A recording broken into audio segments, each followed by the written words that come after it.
I also kind of wonder if acceptance or intersectionality also comes in the form of common decency. So instead of looking at somebody with a physical impairment or hearing impairment or, a hidden disability or whatever, seeing the person first. Yep. Whether or not they have a disability, and would you like to be treated that way yourself? I think that's important. Donna? Yeah, so during your discussion, so what came up for me is, I think a lot of the problem is based at who our society wants to be visible.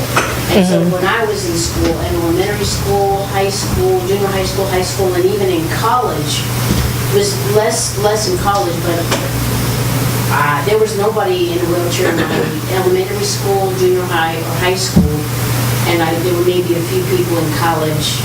Definitely nobody blind when I was going to school until I was in college, and also at work. In all my years of work, I can't remember anybody in a wheelchair, crutches, blind, really visible with disabilities. And so I think that has a lot to do with it, because who our society wants to be visible. And I think if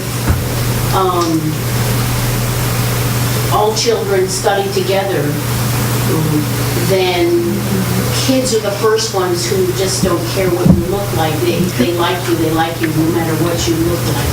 Right. And I think that if it started at a very young age, I think everybody being included together, pretty quickly we would be a much more inclusive society. But of course it's super, and I have a good friend who uses an electric wheelchair. He has very severe MS, and he said the new buses are incredibly difficult to get on with a wheelchair. Not only to get on, but also to park. Because they're so narrow. If you have a small wheelchair that you roll by yourself, you can get in. But electric wheelchair, it's so I don't understand, why didn't the bus company ask people with electric wheelchairs? Why didn't they ask them what? I mean, it's insane. Well, so with the buses, the added complication with the bus is that it's a known problem with that design that the incline on the ramp is not correct, depending on how the driver is operating it at that point in time. So it's actually a known issue. And I will say that the buses that have that triple fold ramp are being phased out.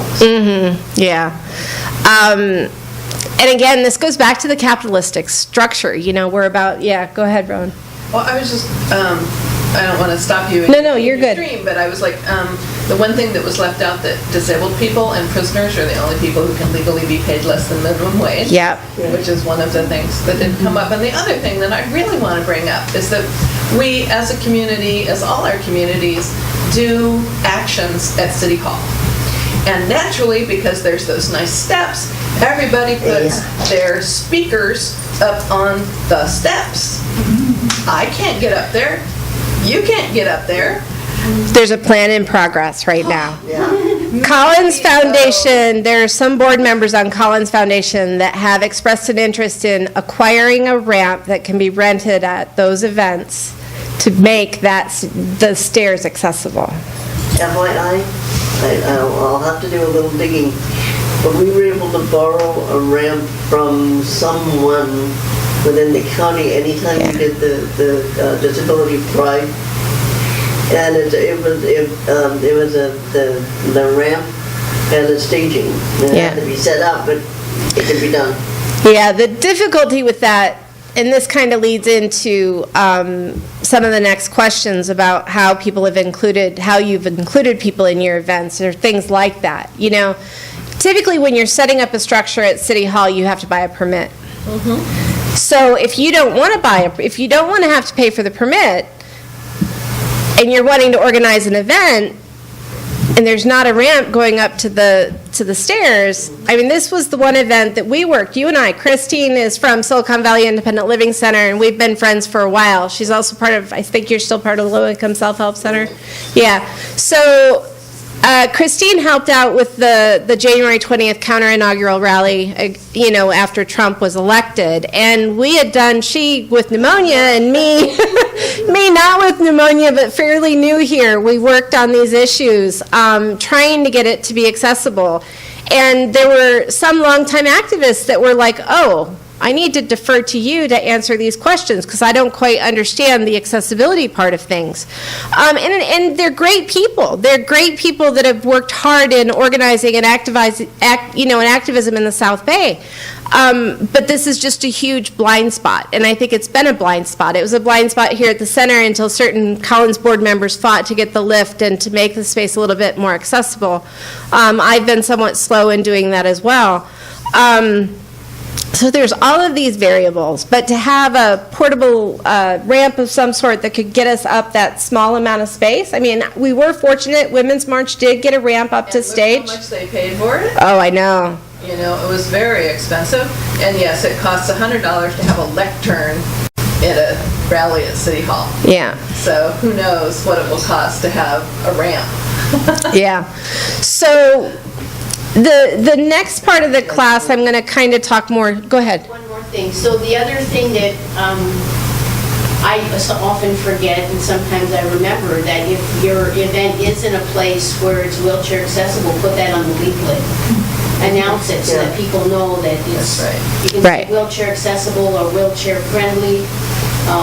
Just announce it, and then try to think of it so that when you have an event, try to have it at places where it's accessible to everybody. And I want to add to that. I'm sorry, just want to add just a caveat to that is that it's great to mention that it's wheelchair accessible, but we're going to try to be fully inclusive. You have to make sure it's accessible for everybody. And that means closed captioning. Mm-hmm. That means possibly cars. The cart technology, live captioning. And it could mean, description that Michele automatically provided in that triptych photo that she describes what the images were, because she knows I can't see it very well. And so that's an accommodation that she knew that I needed. So this next... I was just going to add to that, because when we discussed how to make this place accessible, we were equating accessibility with wheelchair access. Mm-hmm. And we had a consultant who pointed out, no, there's many things about this building that could be more accessible. Even the railing on the front porch, doorknobs, lots of things that we could change. And I'm more than happy to help Collins and SJPSC. San Jose Peace and Justice, and those are resources that are useful, and I appreciate that, Chris, and I know that I can always go, hey, and Collins, the other thing that was said to me by different people about the accessibility of the center is, well, a ramp doesn't look attractive. That's not really what it's there for. Well, but even with that, we need to challenge that. We need to challenge it, and we need to see, actually, anybody who hasn't been to the CIL in Berkeley, the Center for Independent Living in Berkeley, you need to go, because they have a ramp that goes from the second floor all the way down to the first floor. Whoa. Is that the spiral? Yes. It's beautiful. And there's a little bit of a funny story about me at CIL, because they have push plates inside and outside of the bathrooms, but I locked the door when I was inside, and I was pushing the push plate trying to get it to open. It doesn't unlock the door for you, so. Why we don't, so I said something really stupid at a recent meeting. I'm on the City of San Jose Human Services Commission, and I have a child who has autism or is autistic, whichever. I don't it's all the same thing. But I'm working actually with Sherry on this disability awareness day, and I want to be extremely sensitive, obviously, to make everything accessible. And we went to the Hammer Theater, and I said, the one thing I realized, my eyes have opened, we are going to have a mini Real Abilities Film Festival as part of this, because I kind of wanted to move beyond awareness and acceptance to how about some celebration? Exactly. Yeah. Yeah. How about, I love the service providers, but how about not just only service providers being involved in these meetings? So we had a hard time finding a venue that I felt if I were in a wheelchair or my child used a wheelchair, I would feel welcome using. So we couldn't use Martin Luther King Jr. Library. Hammer Theater, we're going to have to make it work because it was the best that we could find, but there's still some challenges like the bathrooms, not having. And so I was talking to someone else, and this is actually going to this is part of our work plan for Human Services Commission, is to research and give a report to City Council on the accessibility in public spaces. Including City Hall. And retrofitted that, I heard, so it's even better. So one of No, it's still limited. This will just add some, what's that, brevity, anyway, one of those words. I said, why don't we just have like a little sensor thing on the ground, so if the wheelchair goes over, the door automatically opens, and everyone at the table said, you mean like grocery stores? I was like, okay, so I won't cash my $1 million patent check on that idea, but why don't we do something like, it seems like the technology is there, something like that, to have doors automatically open, not have to push. Yeah. So, and it should be a part of the lights. Or the crosswalks, having to press the crosswalk. I have to do a dance at every crosswalk. It's like I call it my crosswalk dance, I have to get all the input from you to put into the. So as I'm going a little bit further, I'll be discussing some accessibility checklists, and the question, have you been in an event where you've experienced inclusion in a way that was exceptional? Has anybody here had any? Go ahead. Time school in Woodland Hills, and I was amazed at how much thought it went above and beyond my expectation of what I was going to look for. I'd heard a lot about inclusive schools, and a lot of them, I was like, wow, this doesn't seem so inclusive. And then I went there kind of prepared to be let down. Yeah. And I cried the whole time because it just was, to me, it was pretty amazing. Yeah.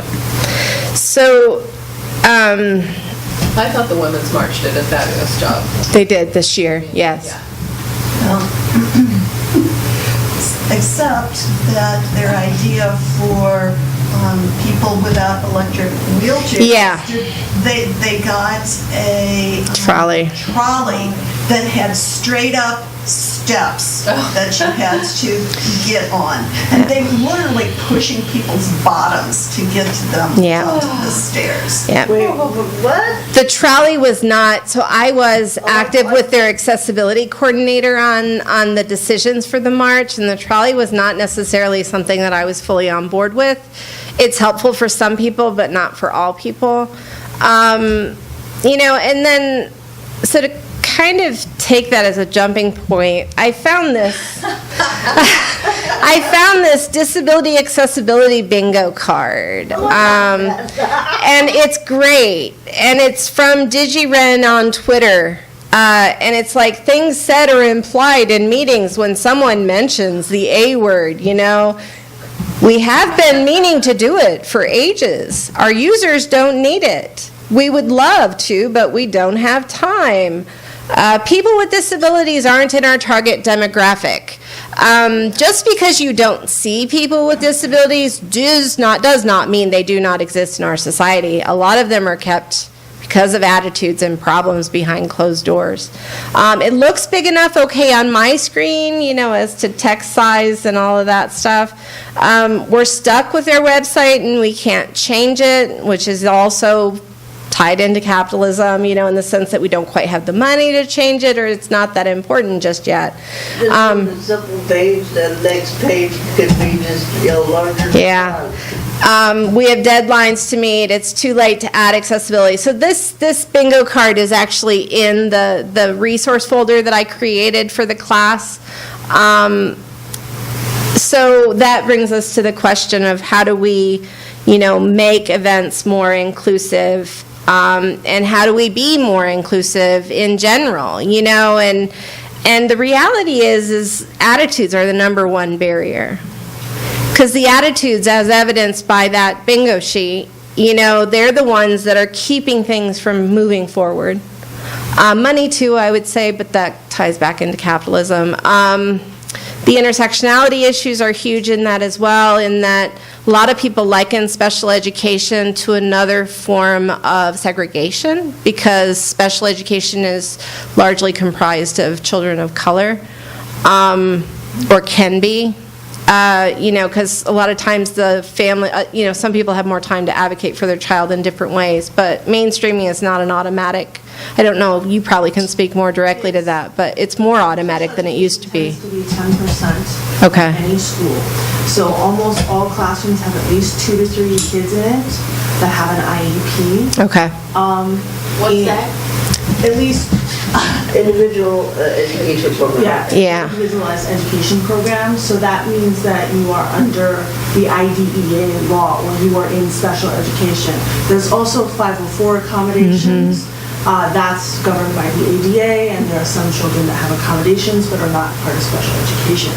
But yes, I advocate for special education. I go to all the meetings. I chair what I do, not for my son, who is out of school and is doing very well. He's severely autistic. I go for the people who don't speak English and have to have 3 jobs keeping over their head. Yep. Because they don't have the time to advocate, and their child should get just as many services as mine does. Yep. But there are a lot of kids who are brown or black, who are stuck in special ed because they don't know what else to do with them. Yep. Just like African American children are 3 times more likely to be expelled, children with disabilities are also 3 times more likely to be expelled. Children who are black with disabilities are 16 times more likely to be expelled. So in special education, we also try to do the intersectionality. Yeah. And the real push now, and we even see this at the state, is for inclusion. Yeah. To no longer have that segregation Yeah. as part of it. Tiffany here is working very hard to have a fully inclusive charter school. Yeah. That's all. Yeah. Yeah. Well, and some of the challenge is the idea of the family understanding that they have every right to have education for their children, and the appropriate education that the children can work with, so they're not, necessarily having to be at grade level if they cannot be Right. at grade level. Right. So it's a constant dance. My mother was a she was a special ed teacher, and then she became a resource specialist. Now she's fully retired. Time moved on. But anyway, the point is, it's up to all of us to make sure that the child gets the most appropriate education for them as possible. Can I add to that, though? So I would say that there's a group of kids in our county that it doesn't matter how much money parents have. These are twice exceptional children. There's not a single school, which is what the school I'm working on is not going to benefit my child, who at 8 years old was on a roof saying he wanted to die because of everything in school. So I was there volunteering. I was there on the CAXI. I was there doing everything. And I almost think that for some parents, the more you know, like our district brought attorneys before I did. I brought like the specialist from Center for Developing Minds. And I still was in this mindset that if you just work with the district, if you bring the specialist, you have to jump through the hoops, but this is the process. And it wasn't until finally I recognized there's something very systemic about this, and then push it out. And it was a horrific experience for him, and I, like Christine, feel like I'm really lucky because we don't have a lot of money, we don't own a home, but my husband makes enough that we can still rent, that we can still make it, and I don't need to get manicures, like, there's things, we have the stuff to sacrifice so that I can stay home and take my child out of that situation. But through this process, I did meet parents, so there's an hierarchy. But when it comes to special education, there's no optimal outcome, in my opinion, and the adult outcomes kind of prove that argument. Right. I agree with you. If you want to create more equitable societies, then it starts with inclusive schools. So I think that's the remedy to what we see in the adult world. But yeah, it's horrible for our kids. And my child was completely discriminated against and labeled emotionally disturbed, and we were forced out of public education. And I think the labels tend to be the harshest in because then with the labels comes this whole the symptom tree of what's wrong with them. And once that's assigned in certain ways, it will never get removed. You had a question or comment? Well, I have a learning disability. I was not diagnosed with a learning disability until the 4th grade. So I didn't learn how to read or write until then. And one of the things that I know is problems that teachers are not trained to teach, to learn how to identify these kids. I think it's more of emotion. I think we should start maybe do laws with the teachers so they could teach a requirement. Therefore, students they're also equipped to teach in the class as well. I know it affected me a lot because I was bullied and all that, and still today I'm at San Jose State, I'm still taking special courses, but I think maybe we should look into maybe investing a little more in our education and the kids and helping. Definitely. So her comment was that she was diagnosed later in life, like at 4th grade, and at that point she couldn't read or because of her learning disabilities, which is, I think, all too common in some situations, especially in overcrowded schools. And the need is there to invest more in education because if we don't, we've got, it's for me, to paraphrase, and please correct me if I'm wrong, there's that intersectionality issue where you've got multiple identities overlapping each other and you get pushed further and further back to where you're less noticed or less acknowledged and you're forgotten. I think with that said is that I was brought on my education because the teachers would just have to become one grade level, and it took one teacher. I still remember her. She held me back a year, and I didn't understand at the time that she was doing it for my own good. But I think it's more of a problem inside the classroom because most teachers either think they're disruptive or something, and then they get suspended, and then it just starts a cycle. The labeling, so through labeling, through a teacher that just pushes the problem children on to the next grade, advances them without necessarily them earning that advancement. All of these things are problems within the education system that I still will say stem from our overall ableistic tendencies in our world, and I don't think you were here when I was discussing the peace economy and the disability justice part of the framework, but I'll be sharing that information with everybody as well to kind of expand that. And I think that's important pieces in all of this. One thing, because this event was to activism and organizing, at least in part, is that there's no right way for somebody to protest or to advocate for themselves. And that's an important kind of getting back on how do we make events or things more inclusive, is there's no right way to protest. There is an amazing female activist, Alice Wong, I think, who she does all of her activism on Facebook.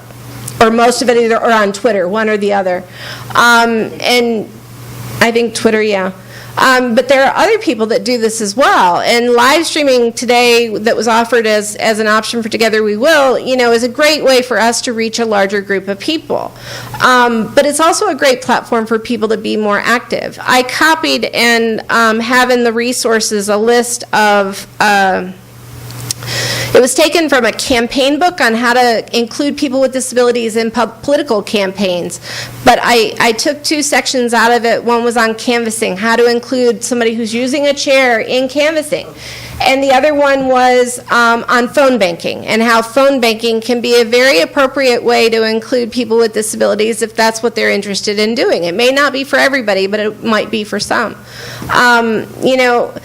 Access is unique to everyone, and this gets back to the point of instead of seeing people as able-bodied and disabled, we need to see them as they have a need, we need to address the need. They're human, they have worth, they have value, we want them in our space, we want them at our event, for whatever reason. So it's important to do that. Donna? So I was wondering, because I don't know if we've ever had it here at the Peace Center, and I never ever thought of it before. But when we do have events here, inviting someone that can do American Sign Language. Yeah. ASL, and I'll get to that as well, with the ASL and the interpreting. And live captioning is another way of doing it, which live captioning can be done largely remote, so they would be in like a teleconference and they'd be transcribing everything I'm saying up here on the screen, because there are some deaf individuals who do not know ASL, and then there are some situations like with the lower lighting, things like that, that an interpreter may not be able to adequately, convey the meanings that are being said, but there's also special setups and stuff like that. The other important thing is to include access at the beginning. Let it stop having it be the afterthought. Access needs to be evaluated from the very beginning. Is this event going to be accessible? Do we commit? What level do we commit to accessibility? Removing barriers. Are there barriers in the path? Are there wheelchair accessible restrooms? If you're renting porta potties, is one or all of them accessible? Because trust me, as a person of size as well, I went to one rally, they had porta potties, and all they had were the regular size porta potties, and I don't even know if my mother would fit in one of those, and she's fairly tiny. So, but it felt disgusting. I mean, first of all, I had to leave my chair out, but, so wheelchair accessible restrooms. And I don't know how much the difference in price is, but with a solid community backing and a statement of we're going to be accessible, the money should be raisable to fund those extra accommodations. And that really should be the first thought as you're putting the funding together. Yep. Do that line item. Yeah, so ramps to stage area, as Rowan pointed out. Have you covered all populations? Now, this next question, go ahead. I was just, Pride is going to end up at Cesar Chavez. Yeah. So what happened last year was all of the booths were on the street, and there are sidewalks, and then wide medians, and then curbs, and then there's a booth. I could not go to any organization who came to Pride last year. And if we keep having things at Cesar Chavez, that's going to be the way it is. We've got to think about ways to have protests at places that can be made accessible. Yeah. Sorry. How was it for the Jazz Festival? Because that was something that must have been planned by people who... I have no idea. Was that South First? No, that was around, the main stage was on Cesar. Oh, okay. Usually the main stage is accessible, but they have all these booths. And so they used to put the booths in the median so that you would come up on the sidewalk and the booth would be on the ground. And evidently the people who had the booths, maybe they didn't want to be on the ground. They wanted to be on the asphalt. I don't know what the decision was. But the last few things I've gone to at Cesar Chavez were totally inaccessible. I'm going to march tomorrow, but who knows how much time I'll spend at the event because, And that was one thing at Women's March, too, in the Activist Alley section of it, that a lot of groups that were there wanted to turn around and face the grass instead of staying facing the sidewalk. Unfortunately, we had to do. Yeah. Well, we didn't. We stayed facing the other way. But, because somebody had come around who wasn't as informed. But now Women's March, another kind of, and I'm not I'm not getting on the Women's March because they did a phenomenal job with what they did. And they are growing and they are improving each year with what they're doing. And that's a huge part of doing any type of event or having a class or doing all of that stuff is the ability to listen to feedback and to grow through that feedback, even if it's painful, even if it's anything else. I will not do a perfect job in this presentation. You know, I will omit things, and luckily people are calling me on those things and bringing up other important things. But, you know, they had their volunteer booth in the middle of the back, behind the stage, which I actually couldn't access because the grass was wet and I couldn't roll on the grass. So I actually had to stand there and yell and holler and wait for somebody to come over to me so I could fully sign in as a speaker at the Women's March. So the reality is, the complaint I have is this isn't in people's minds. They were very mindful about what they were doing, as are many other groups in what they do, but you know, it's not thought about unless it has to be. So the other thing is, where is public transportation in relation to the event that you are having? Where is it where you're starting? Where is it where you're ending? Have you secured paratransit drop-off points? Exactly. You know, where you've contacted access to say, we will be meeting here. Who here doesn't know what paratransit is? Anybody? White vans, stripes. Yeah, okay. It's a possibility that people might not know what paratransit is. It's one of those things that's, you know, important. Now, I said I wasn't going to talk about specific conditions, but I think multiple chemical sensitivities is more than just one condition and more than just one person, and it's important to bring up, also because I have a suspicion that I'm starting to experience it. So with multiple chemical sensitivities, people, it's a broad term, it's usually a severe sensitivity or allergy-like response, but it's not actually an allergy that can be treated. So this is kind of goes back to somebody with a disability that asks somebody to move, but yet somebody who's pregnant, it's okay for the pregnant person to ask somebody to move, but yet it's not okay for the other person. You know, so usually it's to do with pollutants, including solvents, perfumes, smoke, fuel, chemicals in general, and often encompasses problems with pollen, house dust mites, pet fur, and dander. I'm not very far into the process of figuring this out, but that's what I'm thinking may be my problem. I have a really good friend who knows where all the best masks are. Oh, good. So when you get to that stage, yeah. she has masks with, you know, dangling Yeah. tentacles and all the kinds of things, Yeah. you know, this for that. And Blinging your adaptive device is the greatest acceptance ever. You know, having a bling party is a great thing to do. You know, I've done it before with canes. I've done it before with my chair, bumper stickers, whatever, they work, you know.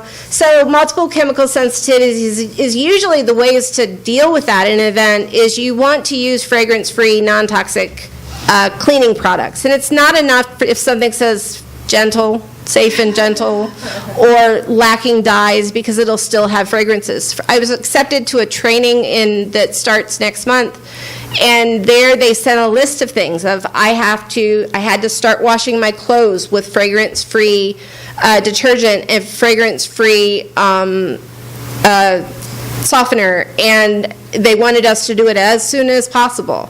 And this was like a month ago that I had to start doing it, because it takes that long to get those chemicals out. I need to use non-fragranced, you know, non-scented shampoos on the day that I'm there. I need to use non-scented lotions. I need to use non-scented deodorant, which that's not going to be a problem. Our center does this. Yeah. Is we have a general term at the bottom of everything that we do saying this is a scent-free environment. Mm-hmm. Right. And I think we moved towards something closer to that here at the center with one of our board members who had COPD, and the board voted to use only more organic cleaning compounds and not use the harsher chemicals.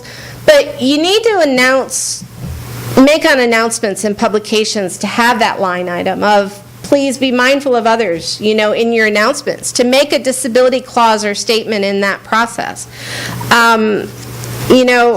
then to get into, being inclusive and how to be inclusive includes things like, are your materials accessible to all people?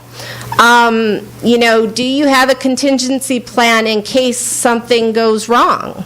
If it's raining out, do you have both the access to the paratransit point at the beginning and the end of your rally?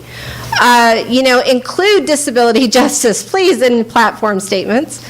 And then remember that having one person on your flyer or whatever who is disabled does not tell that person's story.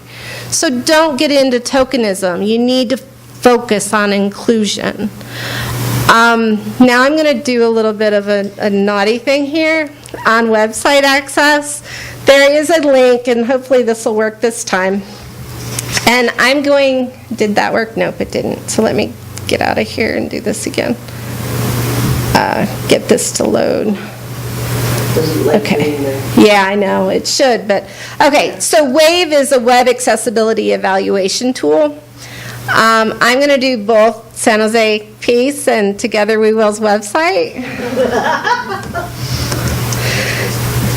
And, oh yeah, so on the side here, it starts to list all of the errors, 23 errors, 20 alerts, 23 features, 22 structural elements, 0 HTML5 in area, which I think are the standards that we're supposed to. I'm not sure about that completely. And then 31 contrast errors. So you guys can all go to this site and see more. You can see kind of where things are tagged, as this is, it doesn't have a corresponding label. The photos on our website, 9 times out of 10, are not adequately described. Can I just share something? More often than not, when I go onto a website, I'll get the numerical value of any image that I go to. Yeah. Of the image. So what you're hearing, what you're seeing is, 2 children playing in the yard. I'm getting 0, 0, 1, 0, 5. Yeah. Chris uses a screen reader when she's on the computer. Or doing anything. Or doing anything, yeah, on your phone too. There was another video that I saw in the process of doing this that was a guy that was showing how he uses Instagram. He's a blind person, or a person that is almost completely blind. He uses Instagram because he can take his own pictures and get a screen reader to read it to him of what he took a picture of, and then he shares it with other people. What's a screen reader?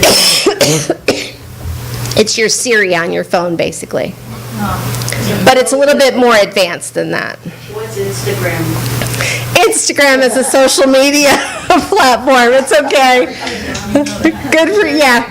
Instagram is for sharing pictures that are usually quick captions. That's the one thing I think I've shared with different groups, younger groups that are more into certain websites and stuff, is that I'm always having to balance, what social media is, what it's not, what we do on our website versus what we don't.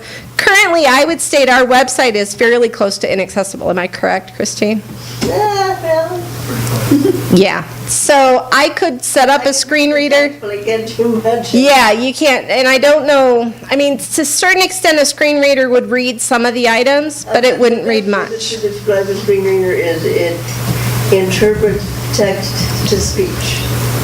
And a speech to text input is where if Michele has a long thing to do, she can speak it and then it'll write it out. Right, and now you can also embed metadata into it and have it read that too. So I helped design the San Jose website, so I can give some input on what we try to do and what we probably fail. No, the Together We Will. So Together We Will is actually a lot better. They still have some contrast errors. Photos still are not captioned, and I do have a guide that will help people with captioning photos a little bit. There are some structural elements, and the alerts include possible heading, whether it is or isn't. They need alt text on the graphics. null or void alternative text structural elements are heading levels that don't make sense. They're not logical in some way or another. And so that's, I mean, it's a good contrast to see a newer website versus ours, which is significantly older, and we are in the process of putting a new one out, which I'll plug this now because Matthew said that if we say he's going to reveal it at the International Day of Peace, he will. So, yeah, he said he works better under pressure, so Matthew is our web design. So September 21st, come here again and enjoy a meal with us, and it's a fundraiser as well as a dinner to celebrate International Day of Peace. So I didn't do this to point fingers or anything else. I did it to show you that the tool exists. You can utilize it in what you're doing and how you're doing to make things more accessible. Now, let me go back into this. So I found this really neat graphic that covers really quickly social media accessibility with the 5 categories. Plain language, camel case hashtag. Now, I had to look this one up. It's actually doing a hashtag, and every word is in the first letter in each word is a capital letter.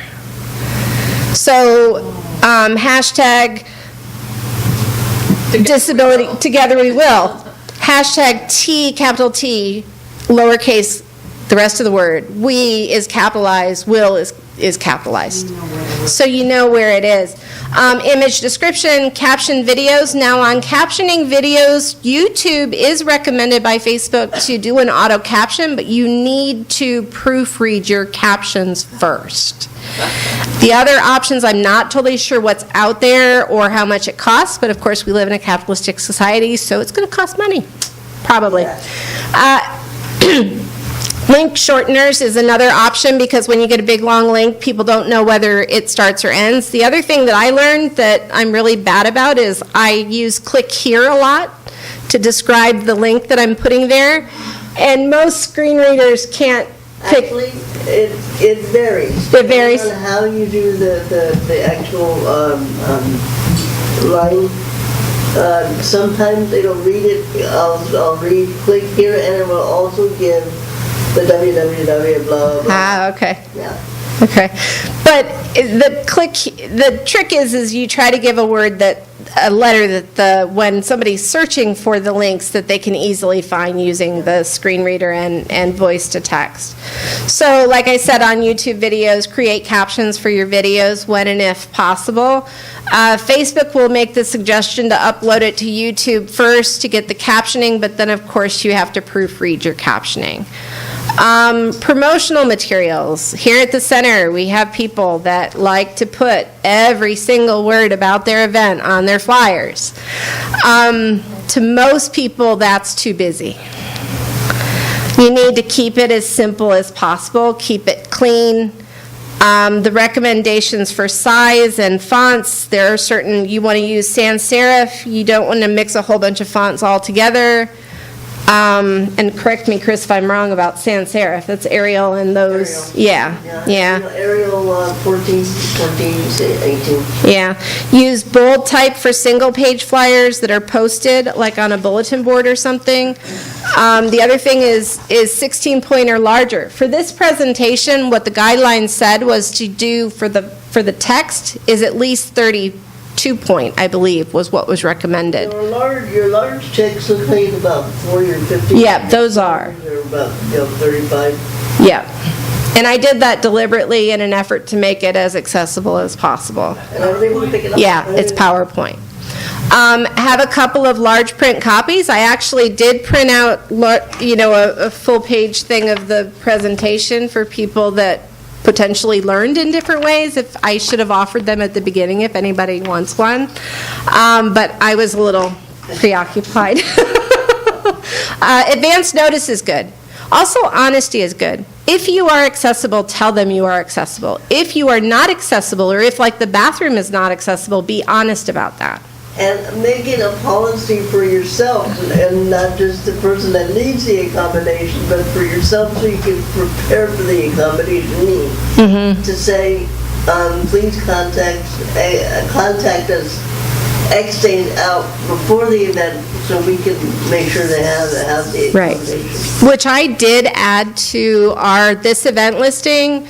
And I also have in the resources from Christine from SVILC some of the interpreter resources.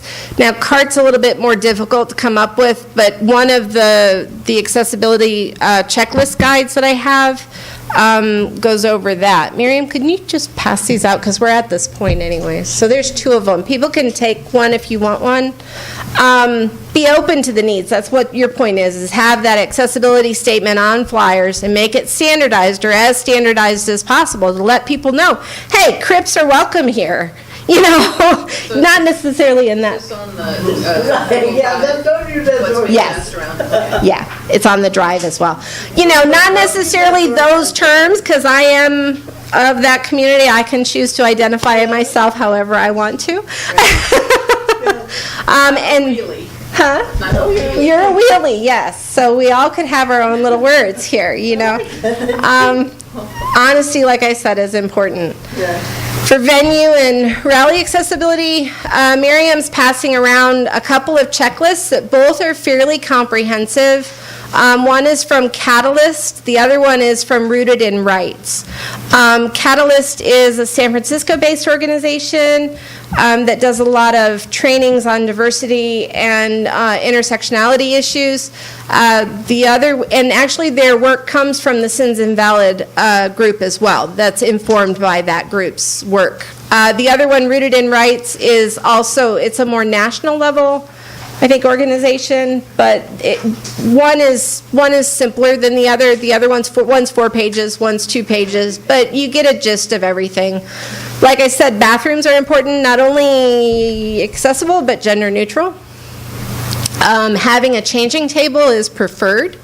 And there's the issue of adult babies or adult changing and people that may need to do that. And having that is a more current issue in the news, at least in disability circles, you know, to have that as a real option.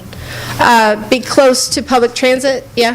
Yeah, and if you're going to have gendered bathrooms, then you need a changing table in the men's bathroom too. Yep. Thank you. And my favorite, the Santa Clara Convention Center has the changing tables in the handicap bathroom. Oh, yeah. Is the usual case. And moms leave them down, I guess, to air them out.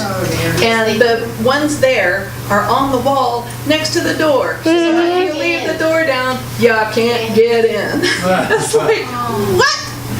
Who was doing this?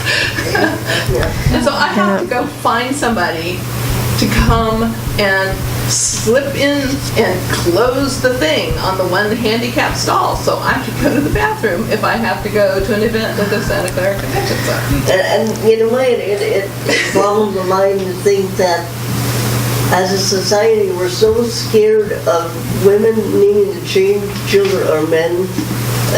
Or breastfeeding, yeah. Yeah. And so we need to kind of even in the disabled soul. Yeah.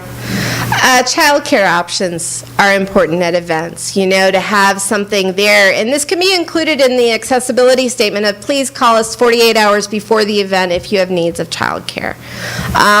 Signs. We need some signs here that point back for the lift because we have people that come up and go, I don't know, which way do I go? You know, we need something that indicates. And there's technically the reality. I went to one event at ACLU that a blind gentleman from the peninsula was at, and he's like, yeah, I don't think I could get into that building very easily because I guess he's been in here once, but he needs assistance in order to get in here. But to have things that help enable, you know, to allow people to be as independent as possible is important. And then interpreters in CART technology, which we kind of touched on before, and all of that. So lighting considerations. CART is live captioning. I will mention one other thing. If you, I would recommend you do also Braille as well, but make sure the Braille is mounted right side up. And I do know people that will say that's upside down. Yeah. Oh, sorry. So lighting considerations, you've got people who will, different lighting can throw somebody into a seizure, can give somebody a migraine. Different types of lighting, different limits on lighting can cause problems just the same as having lights that are too bright. Arrange inclusive seating options, which we did today, right? I mean, this is better than what we've done, I think. But it's hard. In this small of a space, I'll admit it's hard, you know, and if we don't know who's going to be attending, we don't know really how to arrange the space. But, you know, inclusive seating options, the other part about, the other part of seating options is, sorry, I have friends. My friends may be able-bodied. When I go to a movie theater, I want to be able to sit with the person that I came with, and that may be somebody in a chair, or it may be somebody who isn't in a chair or something else. But yet, 9 times out of 10, the disabled seats are on opposite spectrums of the where you're at, and 2 people in chairs can rarely sit together still today. So that's another, you know. Food allergies are a reality. My recommendation on that is to put the ingredients on the food that's being served to make people aware of the nut allergies and things like that, gluten-free, things like that. Or they need kosher. Or kosher, or, yep, all of those options are important. People can't eat salt or sugar. Right, and vegan, vegetarian, meat options are important for people that are doing diets that are mostly protein-based. Sound systems can be hugely disrupting in the sense that when there's a feedback noise or something like that, so it's important you check your sound system ahead of time and make sure that it's not going to be all that problematic. Headphones are an option for people with sensory issues to have them available or to let people know that they're welcome to bring them. We've had people in the space before using their phone and headphones as an amplifier for people who are hearing impaired, and that's a fairly low-tech option, but there's more and more technology being put on the phones and stuff. Which makes it really incredibly portable, too.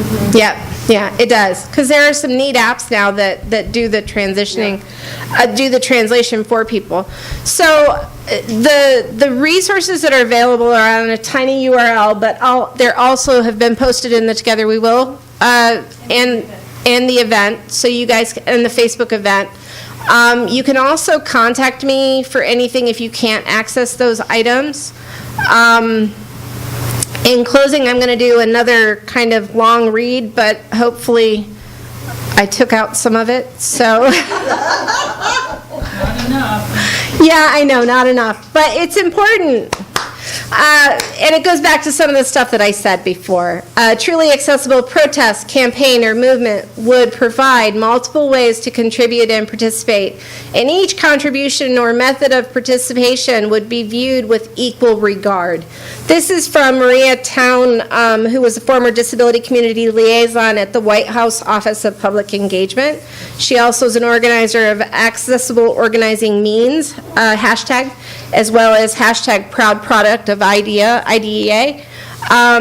So pushing one's body, working through all hours of the night, subsisting on little food or a lot of Red Bull would not be an unspoken expectation to show your commitment to the movement. Movements and campaigns must be trauma-informed. Movements need to take trauma seriously and create spaces and expectations for self-care. Within a truly accessible movement, no fellow activist's life is looked as is less than because of their class, race, ability, education, language, or former incarceration. All of these things are currently stigmatized in one way, shape, or form within our society, and we need to work to be better than that. Diversity is a part of our society, and we need each other. And the more diverse we are, I think in many ways, the more power we have. I would add houselessness. Yes, I think that's a good one to add too. Yeah. And I like the shift that I've heard more recently away from homelessness into houselessness, which I think is an important distinction. Yeah. Such a good one. Yeah. So, Anybody have questions, comments?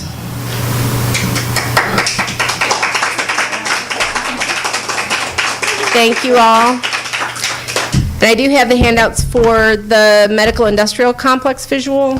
So one of the things about clapping is that people with hearing aids, it often whites out your hearing aid. In my community, we do this as a signal of agreement. Or this. And, yes, it's great in meetings if you don't want everybody to say, oh, yes, I totally agree with that, you can do this. But you can also do it as applause, and that doesn't make the people with hearing aids just go crazy. And also people with, I have really bad arthritis in my hands, and if I smack my hands together, it's incredibly painful. But you see me not clapping, did I not like that? And so I think to make people aware that there are other ways of doing those things, and that particularly if you're working with people who are in the hearing impaired community, you might want to keep the clapping to a minimum. I will also say that this space is funded primarily by individuals, so we appreciate any donations that you can make when you are at events. Or there's an online link that you can donate online, as well as if anybody is able to volunteer or interested in volunteer or holding events here at the space, just let me know.